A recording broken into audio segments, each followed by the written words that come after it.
안녕하세요. 책 읽기 좋은 날입니다. 오늘 소개할 책은 아프지 않고 오래 살려면 무조건 걸어라. 걷기만 해도 병이 낫는다. 지은이는 KBS 생로병사의 비밀 제작팀, 감수는 홍정기, 발행은 비타북스입니다.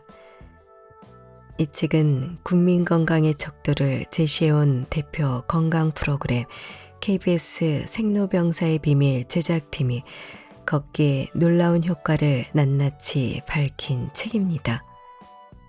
걷기를 주제로 한 방송은 매 방영 즉시 뜨거운 화제를 모았는데요. 방영분 중 걷기에 관한 거의 모든 정보를 뽑아 재구성한 것입니다. 국내 최고 재활의학 및 스포츠의학 전문가, 정형외과 전문의 조언을 생생하게 담고 방송 이미지를 곁들여 쉽게 쓰여졌습니다. 1장에서는 걷기의 놀라운 효능에서 에너지 소비 증가, 심내혈관 기능 강화, 하체 근력 강화에 대하여 과학적으로 설명합니다. 2장에서는 걷기로 기적을 경험한 사람들의 삶이 바뀐 사례를 소개하고 있고요.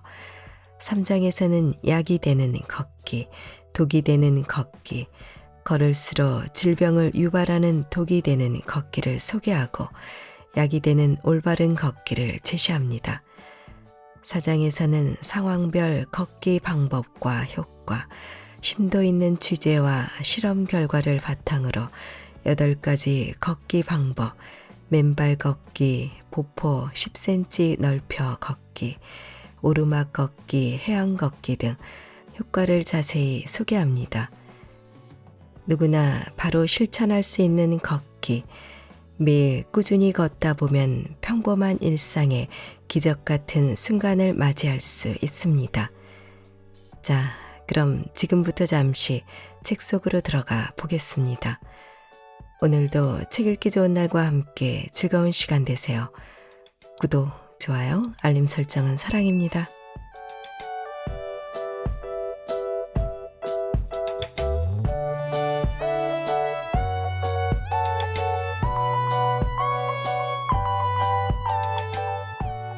햇볕을 쬐며 걸으면 뼈가 튼튼해진다. 평소 움직이지 않고 밖에 나가서 햇빛 보는 것도 별로 좋아하지 않고 사우나 다니는 거나 좋아하고 생활 습관이 이렇다 보니 이른 나이에 골다공증이 왔어요.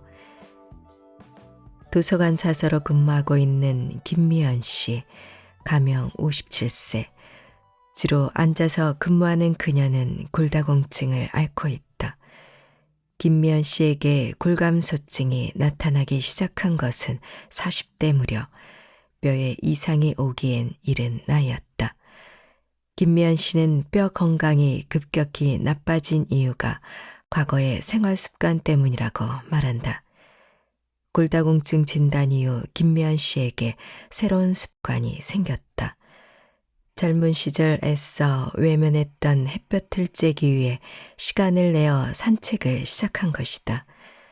날씨가 괜찮고 햇볕이 너무 따갑지 않으면 출근하기 전에 집 앞에 있는 산책길을 30분 정도 걷고 버스를 탄다. 40, 50대 중년 여성이 이른 나이에 골다공증의 위험에 노출되는 까닭은 무엇일까? 동국대 일산병원 내분비과 최한석 교수는 잘못된 생활 습관에서 그 원인을 찾는다. 햇빛 연구 분야의 권위자인 최 교수는 햇빛에 대한 나쁜 인식 때문에 과도하게 햇빛을 피하려는 경향이 있다며 자외선 차단제를 수시로 바르거나 햇빛 노출을 최소화하는 복장의 우려를 나타냈다. 건강보험 심사평가원 자료에 따르면 우리나라 골다공증 환자는 해마다 크게 증가해 2011년 77만 명을 넘어선 것으로 나타났다. 또한 골다공증성 척추압박골절로 병원을 찾는 134명의 환자를 조사한 결과 환자 중 65%가 혈중 비타민 D 부족으로 나타났으며 이는 곧 햇볕 쬐기의 중요성을 시사한다. 비타민 D의 90%는 햇볕을 피부로 쬐일 때 만들어진다. 햇볕이 피부에 닿으면 자외선이 피부를 자극해 비타민 D가 생성된다. 비타민 D는 혈관을 따라 간으로 이동해 화학적 구조를 바꾸고 이후 신장으로 이동해 활성형 비타민 D로 변화한다. 활성형 비타민 D는 소장으로 이동해 장세포를 자극시켜 칼슘의 흡수를 돕는다. 이처럼 비타민 D는 뼈 건강을 유지하는 데 중요한 역할을 하며 따라서 햇볕 쬐기와 계단 오르기 같은 생활 속 사소한 실천은 우리의 뼈 건강에 지대한 영향을 준다. 하지만 우리가 햇볕을 쬐는 시간은 점점 더 짧아지고 있다. 그 결과 혈중 비타민 D 수치는 빠르게 줄어들고 있다. 건강보험 심사평가원 자료에 따르면 비타민 D 결핍으로 내원한 환자는 2010년에서 2014년 사이 3,000명에서 3만 명으로 10배 이상 증가한 것으로 나타났다. 특히 비타민 D 결핍은 여성에게 두드러졌는데 이는 햇빛을 기피하는 경향이 남성보다 여성에게 더 강하게 나타나기 때문인 것으로 해석할 수 있다. 하늘이 준 천혜의 선물 햇빛. 하지만 하얀 피부를 선호하는 20에서 30대 젊은 여성에게 햇빛은 공공의 적이 된 지 오래다. 과거에는 비타민 D 결핍이나 부족은 보통 노인층이나 고령층의 문제라고 생각했다. 그런데 한국의 국민건강 영양조사 자료와 일본 아시아 국가에서 나온 자료만 봐도 젊은 20대 여성의 비타민 D 수치가 가장 낮고 오히려 50에서 60대의 비타민 D 수치가 더 높게 나온다. 미용 측면에서 햇빛을 지나치게 기피하는 것만 문제가 되는 것은 아니다. 운동 부족이나 자식 생활로 인해 앉아서 보내는 시간이 너무 많은 것도 뼈 건강에 문제를 가져올 수 있다. 우리나라 성인은 하루 중 앉아서 보내는 시간이 남녀 모두 7시간을 넘는다. 특히 20대 여성은 무려 9시간을 앉아서 보내고 있다. 또한 규칙적으로 운동을 하지 않는 이들을 연령별로 분류해 살펴본 결과 70세 이상을 제외하면 10대에서 30대가 상위권을 차지한 것으로 확인된다. 전문가들은 여성의 경우 30세 이후가 되면 점차 골량의 감소를 겪게 되기 때문에 젊은 시기에 최대한의 골량을 확보하는 것이 중요하다고 강조한다. 여성은 폐경기 이후에 급속한 골량 감소가 발생할 수 있어 미리 최대한의 골량을 확보해야 훗날 골감소가 발생하더라도 골감소증이나 골다공증의 이완을 막을 수 있다. 평소 햇볕을 쬐며 걷는 습관은 근본적으로 골밀도를 높일 수 있는 방법으로 뼈를 튼튼하게 만들 수 있는 가장 좋은 방법이다. 약이 되는 바른 걷기 운동 3가지 준비사항. 저녁 7시 사람들이 개천여 운동장으로 하나둘 모여든다. 보건소가 주관하는 시민 걷기 프로그램인 달빛 걷기 동아리 회원들이다. 왜 이렇게 많은 사람들이 걷기 운동을 하러 모이는 걸까? 동아리에는 체험과 걸음걸이 교정은 물론 질병을 관리하기 위해 모인 사람들이 대부분이다. 걷기 운동을 하니까 굽었던 허리가 교정이 되더라고요. 팔자걸음으로 걷던 게 일자걸음으로 교정이 되니까 좋아요. 고지혈증이 있어서 6개월 동안 검진을 받고 있어요. 그래서 매일 1만 보 걷기를 하고 있어요. 달빛 걷기 동아리의 장점은 체육지도사가 정확한 걷기 방법을 알려줘 올바른 방법으로 걸을 수 있다는 점이다. 걷기 전에 관절을 풀어주는 준비 운동은 필수다. 체육지도사는 바르게 걷는 자세를 충분히 알려주고 함께 걸으며 회원들의 자세를 일일이 바로잡아 준다. 다음은 바른 걷기 운동을 위한 3가지 준비 사항이다. 1. 내 자세 점검하기. 걷기 운동을 시작하기 전에 먼저 자신의 걷기 자세가 바른지 체크하는 것이 필요하다. 앞모습의 경우 오른쪽과 왼쪽의 균형이 잘 맞는지, 손바닥이 정면을 향하지 않고 측면 몸통을 향하고 있는지, 발을 앞뒤로 잘 젓는지를 점검한다. 옆모습의 경우 등이 굽었는지, 상체가 앞쪽으로 쏠렸는지를 확인한 후 걷기 운동을 시작하는 것이 좋다. 2. 바른 걷기 운동 자세 익히기. 바른 걷기 운동 자세란 시선은 정면을 향하고 몸은 꼿꼿하게 세운 상태로 걸을 때 발은 뒤꿈치, 발바닥, 발가락 3단계로 디디며 걷는 자세를 말한다. 이때 팔은 보행 속도에 맞게 자연스럽게 흔든다. 바른 걷기 운동 자세. 1. 걷기 전에 2발 사이의 폭은 주먹 하나가 들어갈 정도로 벌려둔다. 시선은 정면을 바라보고 몸은 꼿꼿하게 세운다. 2. 걸을 때 무게중심이 뒤꿈치, 옆날, 새끼발가락, 엄지발가락 쪽으로 이동하며 마지막에 바닥을 차고 나간다. 3. 팔은 빠르게 걸을 때는 구부리고 천천히 걸을 때는 자연스럽게 펴서 흔들어준다. 3. 근력 강화 운동하기. 안정된 걷기를 실천하기 위해서는 평소 근력 운동이 필요하다. 허벅지 근육은 물론 몸 중심의 코어 근육, 척추 기립근과 엉덩이 근육, 종아리 근육까지 하체 근력이 뒷받침되어야 한다. 걷기 운동을 시작할 때는 체력을 향상시키기 위해 일주일에 3일 정도 운동하고 개인의 몸 상태에 따라 최소 3일에서 최대 5일까지 근력 운동량을 조절한다. 한번 운동할 때는 30분에서 60분 운동하는 것이 좋지만 자신의 신체 상태에 따라 10분씩 3회에서 6회에 걸쳐 해도 괜찮다.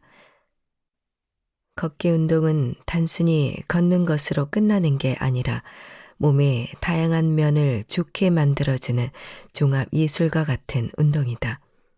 심폐기능이 좋아지고 온몸의 근력이 강화되고 유연성이 길러진다. 그뿐만 아니라 인지기능이 좋아지고 성인병을 예방하기도 한다. 이러한 걷기 운동의 효과를 고스란히 얻기 위해서는 올바르게 걷는 것이 가장 중요하다. 걷기 전에 자신의 걷는 자세를 점검하고 바른 걷기 자세를 충분히 숙지하며 본인의 운동량에 맞는 보폭과 속도를 찾아 꾸준히 걷는다면 그것이야말로 약이 되는 걷기가 될 수 있다. 1. 버드 도그. 허리와 복부의 근력 향상을 도와주는 코어 동작.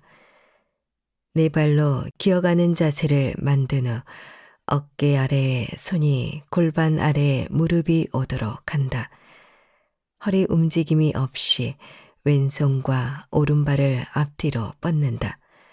반대쪽도 시행한다. 2. 브릿지.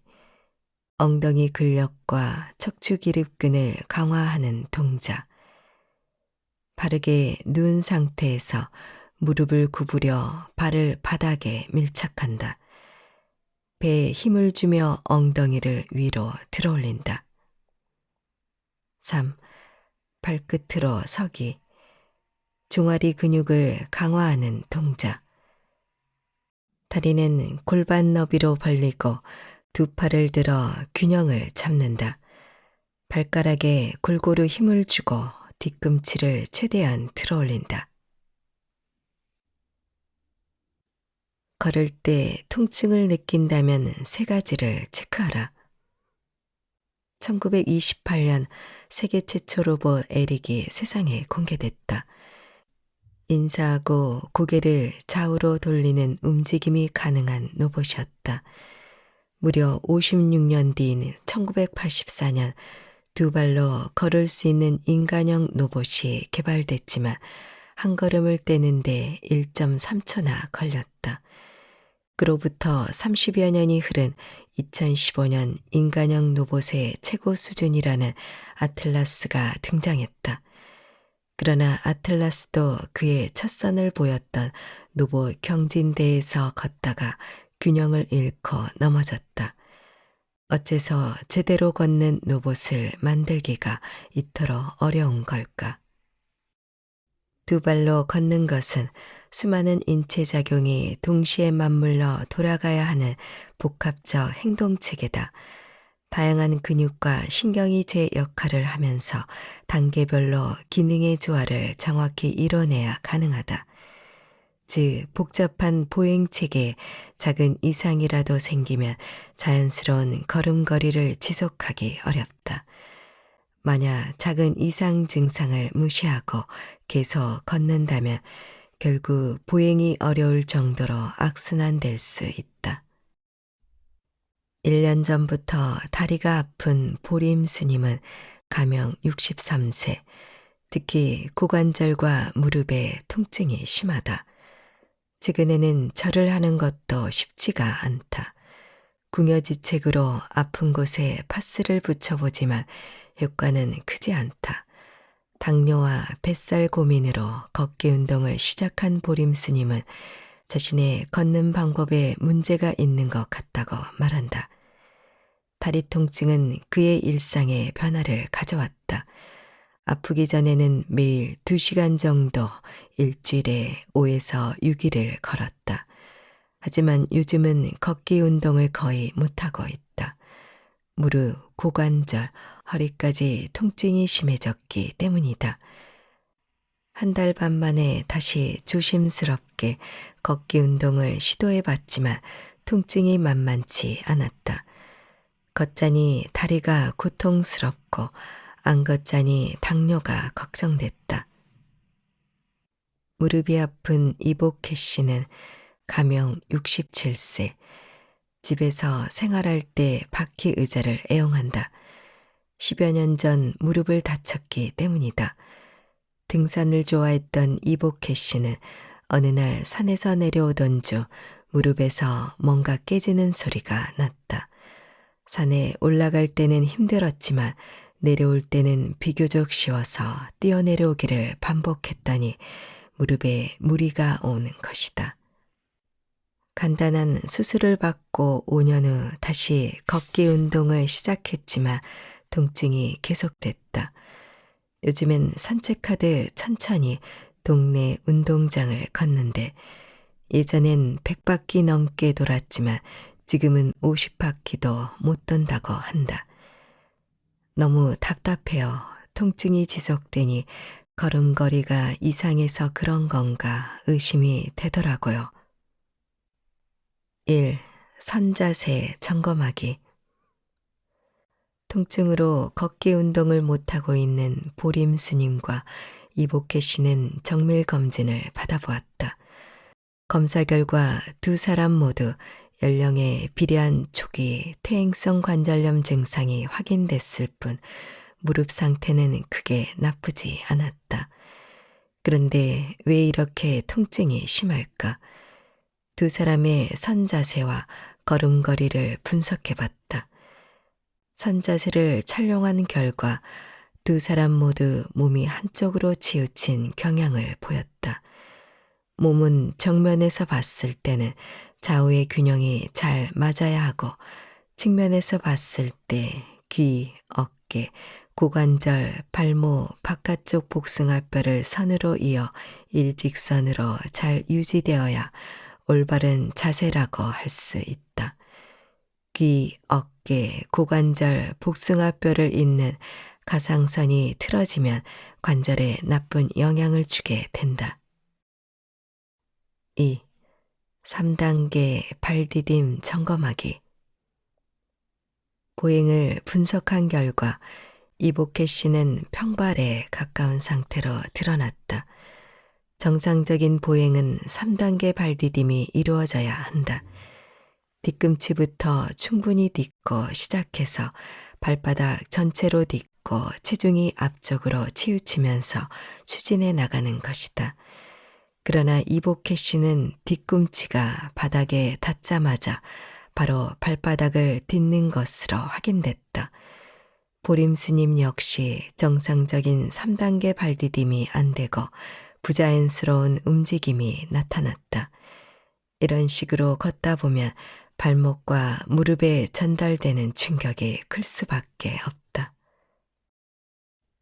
통증 때문에 틀어진 자세는 더 큰 통증을 부른다. 두 사람은 걷는 자세를 교정하기 위해 무중력 트레드밀에서 보행 연습을 실시했다. 중력이 없는 상태에서 걸을 수 있어서 통증을 거의 못 느끼며 바른 걷기 자세를 연습할 수 있다. 일상에서 무중력 트레이드밀 보행 연습과 비슷한 효과를 볼 수 있는 것은 수중 걷기다. 수중 걷기는 통증이 적은 보행 연습 방법이자 관절의 가동성을 높이고 근력, 균형감과 심폐기능 등 여러 인체 능력을 키우는 효과가 있다. 최근 연구에 따르면 걷기는 퇴행성 관절염 증상을 완화하는데 특히 수중에서 하는 것이 더 효과적인 것으로 밝혀졌다. 3. 하체 근력 점검하기. 마지막으로 두 사람은 체평형 검사와 근력 검사를 실시했다. 검사 결과 두 사람은 하체 근력이 부족했다. 관절염이 있는 경우 관절 안에서는 매우 불안정한 환경이 만들어질 수밖에 없다. 그렇게 되면 관절 바깥에서라도 관절의 안정성을 잡아줘야 한다. 그 역할을 하는 것이 근육이다. 전문가들은 특히 허벅지 안쪽 근육을 강화하도록 권하는데 이 근육이 보행과 무릎의 안정성에 큰 역할을 하기 때문이다. 인체의 허벅지 근육은 허리를 받쳐주는 작용으로 척추가 받는 힘을 분산시키고 다리를 구부리고 펴는 힘으로 무릎이 받는 하중을 분산시킨다. 그러나 나이가 들면 허벅지 근육이 점차 감소하면서 하중을 분산시키는 힘이 줄어들고 관절은 노화함으로 상대적으로 큰 부하가 걸려서 통증을 느끼게 된다. 이 상태로 걷기 운동을 지속하면 통증은 갈수록 심해지고 관절 건강도 더 악화된다.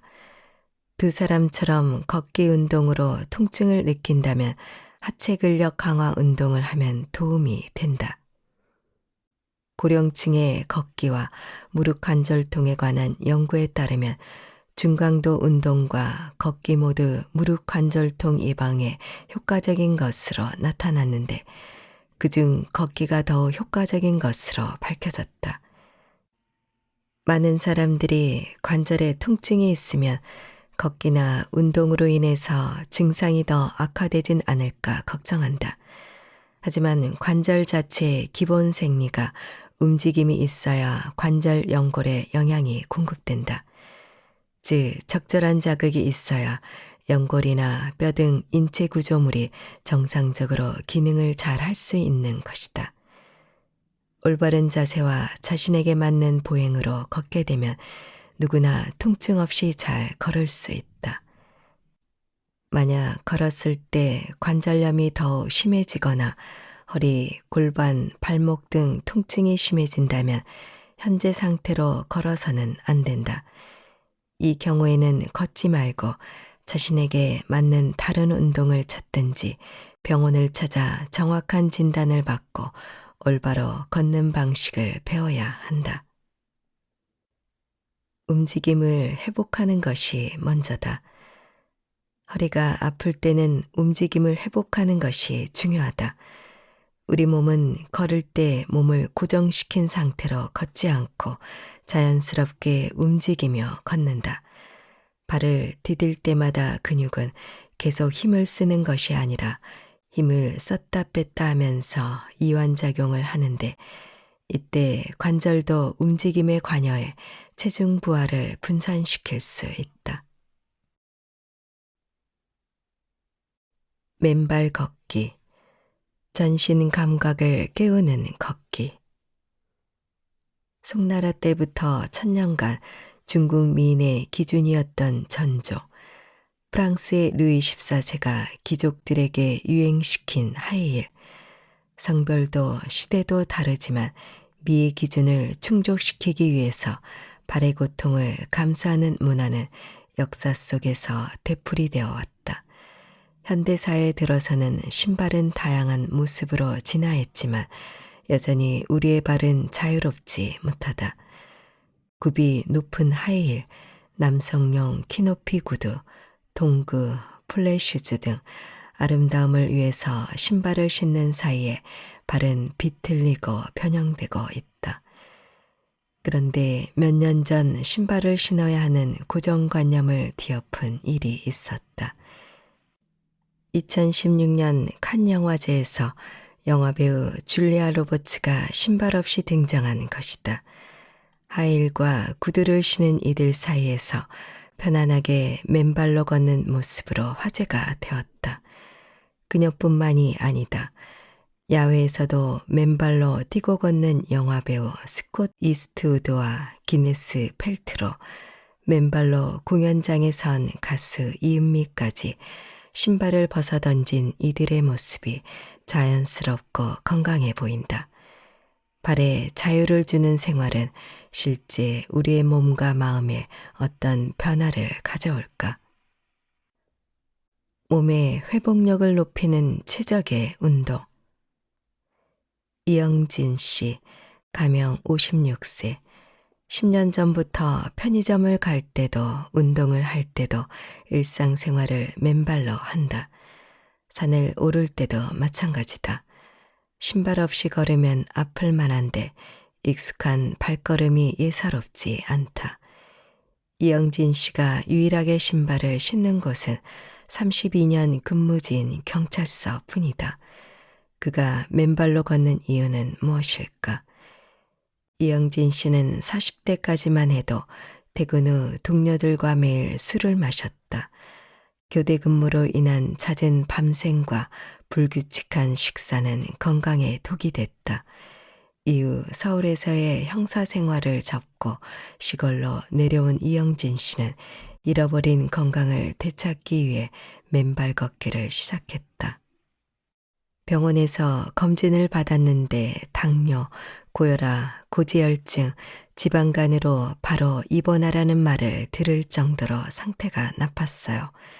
건강이 심각한 단계까지 갔었죠. 맨발 걷기를 시작한 지 10년, 그에게 많은 것이 바뀌었다. 맨발로 마라톤에 참가할 정도로 체력이 좋아졌고 600km가 넘는 울트라 마라톤까지 완주했다. 그동안 혈당과 당 수치는 정상으로 돌아와 당뇨약을 포함한 모든 약을 끊었다. 맨발 걷기로 몸을 회복하고 삶의 활력까지 되찾은 것이다. 그에게 맨발 걷기는 건강을 되찾은 특효약이었다. 신발을 신고 걸을 때와 맨발로 걸었을 때 몸에는 각각 어떤 변화가 나타날까? 평소 맨발 걷기를 하고 있는 40대 남성을 대상으로 발이 받는 힘의 변화, 각도, 균형성을 점검하는 조박 검사를 실시했다. 걸음걸이와 보행 속도를 동일하게 측정한 결과 신발로 걸을 때와 맨발로 걸을 때 차이가 확연히 나타났다. 맨발로 걸을 때는 뼈와 근육이 톱니바퀴처럼 맞물려 움직였으며 발의 아치 부분까지 압력을 균일하게 받았다. 반면 신발을 신고 걸을 때는 발 전체가 하나로 움직이고 뒤꿈치 압력이 불안정했다. 우리의 발은 매우 정교하게 설계돼 있었다. 그렇다면 신발을 신고 달릴 때와 맨발로 달릴 때 운동 효과는 어떻게 달라질까? 런닝머신 위에서 동일하게 운동한 후 적외선 카메라를 통해 체온을 측정했다. 어깨, 복직근, 대퇴직근 등 다양한 부위를 관찰한 결과 맨발로 운동했을 때 체온이 평균 1도가량 더 높았다. 체온이 1도 정도 높아진다는 것은 맨발로 걸을 때 혈액순환이 좋아진다는 의미로 해석할 수 있다. 혈액순환이 좋아지면 그만큼 면역력이 강해지고 그로 인해 손상된 세포를 좀 더 빨리 복구하고 스트레스와 각종 질병에 저항할 수 있는 능력이 생긴다. 정형외과 서상교 전문의 전 서울 아산병원 우리 몸에서 발은 제2의 심장이라고 표현하며 발 건강의 중요성을 강조한다. 어떤 면에서는 발이 심장보다 더 중요할 수 있다고 생각합니다. 걸으면 심장에서 보낸 혈액이 제일 먼 곳에 있는 발까지 내려갔다가 다시 심장으로 올라오게 되는데 맨발로 걸으면 발 자체의 관절과 근육의 기능이 원활해지고 몸의 혈액순환도 좋아집니다. 해외의 한 연구기관에서 매주 35km 이상 달리기를 즐기는 남성 15명을 대상으로 실험을 진행했다. 발의 압력을 측정하는 장치가 내장된 트랙을 달리게 한 결과 발바닥 근육세고, 긴 발가락 굽힘근, 긴 엄지 굽힘근, 긴 종아리근에서 맨발과 신발이 받는 힘의 차이가 나타났다. 맨발로 달릴 때 받는 힘의 최고값과 평균값이 공통적으로 높았는데 이는 맨발 달리기가 발 근육을 더 많이 사용해 강화시킨다는 것을 시사한다. 두 발은 52개의 몸 전체 뼈의 4분의 1에 해당하는 뼈와 32개의 근육으로 움직이고 214개의 인대가 지탱하고 있다. 이렇게 발이 발달할 수 있었던 이유는 수십만 년간 인류가 사냥감을 쫓고 쫓기며 맨발로 울퉁불퉁한 산과 바위 위를 걷고 달렸기 때문이다. 하지만 자동차와 엘리베이터 등 이동수단이 발달하며 현대인의 걷기는 현저히 줄어들고 있다. 한국인의 평균 보행량은 성인의 경우 5,800보, 자가용을 타는 성인은 3,600보에 그치고 있다. 걷지 않아 약해지는 발의 건강을 지키기 위해서는 맨발 걷기가 최적의 운동법이 될 수 있다. 보포 10cm 넓혀 걷기. 운동 효과를 2배로 높이는 걷기. 육지에서 가장 빠른 동물은 무엇일까? 사자와 타조가 보통 시속 60에서 80km 속도를 낸다고 한다. 반면 치타는 시속 100km 이상 놀라운 속도를 낼 수 있어서 육지에서 가장 빠른 동물로 인정받는다. 치타가 이렇게 빠른 것은 6에서 7m에 달하는 넓은 보폭 덕분인데 보폭이 넓은 비결은 신체 조건이 뒷받침되기 때문이다.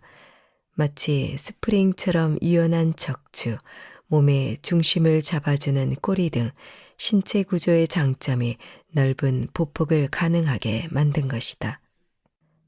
사람도 마찬가지다. 걷기의 효과를 본 사람들은 대부분 보폭을 넓혀서 걷기 운동을 실천했다.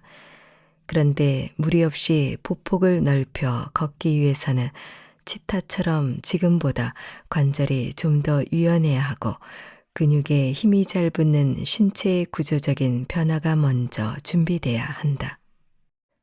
최근에 여러 연구 결과를 종합해보면 걷기 운동은 몇 번 실천하고 중단하면 큰 효과를 얻기 어렵다고 한다. 반면 포기하지 않고 꾸준하게 걷는다면 어느 날 문득 젊은 시절의 활력이 돌아오는 것을 느낄 수 있다. 언제나 손쉽게 할 수 있고 부상 위험도 적으면서 효과를 극대화할 수 있는 걷기, 가슴을 쭉 펴고 허리를 꼿꼿하게 세운 채 보폭 넓혀 걷기를 꾸준히 한다면 젊음과 건강을 지킬 수 있다. 신체와 뇌의 노화를 늦추는 효과. 한기령 씨, 가명 85세, 시간 나면 틈틈이 근력 운동을 한다. 그에게 근력 운동은 걷기를 더 잘하기 위한 기초 체력 운동이다. 매일 하루 7km 정도를 걷는 한기령 씨는 몇 년 전만 해도 전립선 비대증, 척추협착증, 대장암, 우울증으로 안 다녀본 병원이 없었다.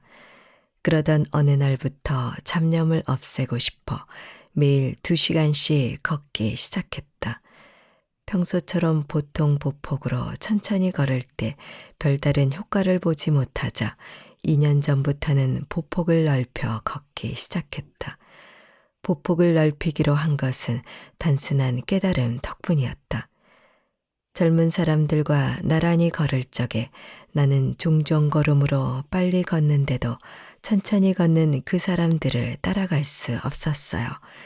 내 걸음에 문제가 있다는 생각을 하고 그때부터 보폭을 넓혀 걸었습니다. 처음엔 등산 스틱을 짚고 보폭 넓혀 걷는 연습을 했다. 균형을 잃고 넘어지는 것을 막기 위해서였다. 등산 스틱을 짚고 6개월을 연습하자 스틱 없이도 보폭을 넓혀 걸을 수 있게 됐다. 이제는 과거 보폭과 비교해 훨씬 넓은 보폭으로 걷는다.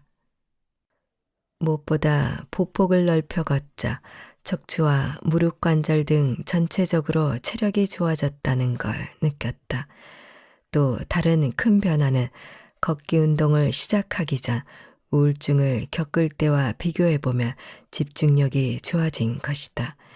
신용카드 번호를 어렵지 않게 외우고 고령자에게 어려울 수 있는 스마트폰 부가 기능도 불편함 없이 사용하고 있다. 한기령 씨는 보폭 10cm 넓혀 걷기를 하고부터 인지 능력이 좋아져서 동년배들과 비교해 본인이 훨씬 젊은 생활을 누리고 있다고 자부한다. 그렇다면 보폭 10cm 넓혀 걷기는 한기령 씨의 신체 기능과 뇌 건강에 어떠한 영향을 미쳤을까? 한기령 씨의 건강 상태를 알아보기 위해서 노인 신체 기능 검사와 신경심리 검사를 실시했다. 검사 결과 한기령 씨는 80대 중반임에도 불구하고 노인 신체 기능 검사 결과가 11점으로 나왔다. 이것은 같은 연령대의 사람들보다 균형 감각과 근력이 월등히 좋다는 것을 의미한다. 현재 한기령 씨의 체력은 10년 이상 젊은 70대의 평균 체력을 훨씬 넘어선 것으로 확인됐다. 신경심리 검사 결과는 더욱 놀라웠다. 과거 심한 우울증을 겪었음에도 불구하고 그에 따른 문제점이 전혀 나타나지 않았다. 오히려 계산 능력, 시간과 공간에 대한 인지 능력, 단기적인 기억 능력, 장기적인 기억 능력 측면에서 상당히 좋은 결과를 보여주었다. 그렇다면 보폭 10cm 넓혀 걷기는 뇌에 어떤 영향을 미치는 걸까? 최근 세계학계에서 뇌 관련 연구에 활용하기 시작한 기능적 근적외선 분광기를 이용해 20대와 70대 피실험자의 뇌 활성도를 측정해 보았다. 먼저 20대 젊은 피실험자를 대상으로 보통 걸음으로 걸을 때와 보폭을 10cm 넓혀 걸을 때 전전두엽 활성도에 어떤 영향을 미치는지 확인해 봤다. 검사에서는 뇌 혈류 또는 뇌 혈액량 변화를 관찰할 수 있다. 검사 결과는 색깔 변화로 판단할 수 있는데 노란색에서 빨간색으로 변할수록 뇌가 점점 더 활성화된다는 의미다. 20대 피실험자의 경우 보통 걸음만으로도 이미 전전두엽 활성화가 제대로 관찰되어 보폭 차이가 주는 특별한 의미를 확인할 수 없었다. 이번에는 70대 비실험자를 대상으로 같은 실험을 실시했다. 보통 걸음으로 걸을 때와 보폭을 10cm 넓혀 걸을 때 어떤 차이가 났을까? 70대 피실험자가 보통 걸음으로 걸을 때는 대부분이 노랗게 나타나고 일부분만 빨간색으로 변한 것을 확인할 수 있다. 반면 보폭을 10cm 넓혀 걸었을 때는 더 많은 영역이 빨간색으로 변했다. 보폭 10cm 넓혀 걷기를 했을 때 뇌가 더욱 활성화된 것이다. 뇌가 활성화된다는 것은 뇌 혈류가 증가하고 산소 포화도가 높아진다는 의미다. 이것은 뇌에 필요한 영양소들이 원활하게 전달되어 인지 기능을 높이고 심리적으로도 긍정적 효과를 갖게 한다. 실험 결과를 종합해 보면 걸을 때 보폭을 넓게 하는 것은 젊은 20대보다 70대 고령일수록 뇌 활성화에 더 긍정적인 효과를 미친다고 볼 수 있다. 인체는 신체 활동을 하는 동안 근육을 사용한다. 이때 수많은 근육을 사용하기 위해서 뇌와 근육은 신경세포를 통해 다량의 정보, 신경 전달 물질을 주고받는다. 근육 사용이 증가하면 뇌 혈류량이 많아지고 활동 강도가 높아질수록 신경 전달 물질이 더 활성화된다.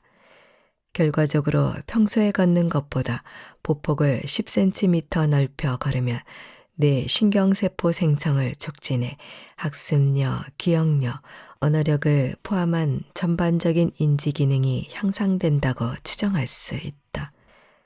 보폭 10cm 넓혀 걷기야말로 젊음과 건강 두 가지 꿈을 모두 실현시킬 수 있는 운동인 셈이다.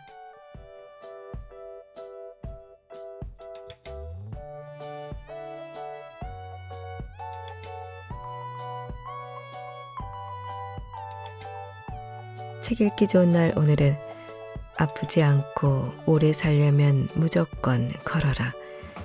걷기만 해도 병이 낫는다를 보내드렸습니다. 감사합니다.